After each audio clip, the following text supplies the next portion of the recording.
मुफ्त यूपीआई का जमाना गया। यूपीआई पर टैक्स या विकास का पेमेंट।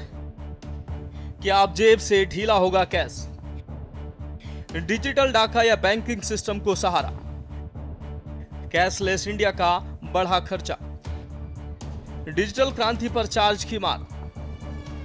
क्या फिर से कैश की तरफ लौटेगा बाजार? सब्जी खरीदना हो या मॉल में शॉपिंग, जेब से पर्स निकले या ना निकले, लेकिन मोबाइल निकालकर क्यूआर कोड स्कैन होना तय है। भारत की डिजिटल क्रांति का सबसे बड़ा चेहरा बने यूपीआई को लेकर अब एक नई खबर सामने आ रही है। अगर आप भी दिन रात बेफिक्र होकर यूपीआई का इस्तेमाल करते हैं तो ये खबर सीधे आपकी जेब से जुड़ी है। खत्म होगी फ्री यूपीआई सर्विस। प्रस्ताव, मर्चेंट डिस्काउंट रेट एमडीआर से बैन हटाने की तैयारी। शर्त, सिर्फ 2000 से अधिक के बिजनेस ट्रांजैक्शन पर। संभावित दर 0.25% से 0.4% तक फीस। राहत, आम यूजर के पर्सनल ट्रांजैक्शन पे टू पे पर कोई चार्ज नहीं। दरअसल मोदी सरकार यूपीआई इस्तेमाल करने वालों को एक बड़ा झटका दे सकती है। वित्त मंत्री निर्मला सीतारमण ने संसद में taxation and other laws bill पेश किया है।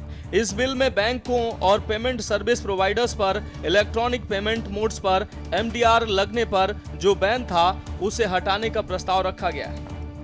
एमडीआर हटने की खबर से छोटे बड़े व्यापारियों के मन में सवाल खड़े हो गए। अगर किसी व्यापारी को 5000 के भुगतान पर 15 से 20 रुपए तक शुल्क देना पड़ा तो वे या तो नगद की ओर लौट सकते हैं या फिर सामान की कीमत में या चार्ज जोड़ सकते हैं। यानी घुमा फिराकर इसका असर आम उपभोक्ता के बजट पर ही पड़ सकता है। हालांकि पैनिक करने की जरूरत अभी नहीं है। सरकारी अधिकारियों ने साफ किया है कि बिल में सिर्फ कानूनी पाबंदी हटाने का प्रस्ताव है। ये चार्ज कब से लागू होगा, किस रूप में लागू होगा या लागू होगा भी या नहीं, इस पर अंतिम फैसला होना अभी बाकी है। डिजिटल इंडिया की सफलता के पीछे यूपीआई का फ्री होना एक बहुत बड़ी वजह रहा है। अब देखने वाली बात यह होगी कि अगर 2000 से ऊपर के बिजनेस पेमेंट पर एमडीआर लागू होता है तो क्या लोग फिर से कैश की तरफ लौटेंगे या डिजिटल इंडिया की ये रफ्तार यूं ही बनी रहेगी। स्पेशल डेस्क के न्यूज़ इंडिया।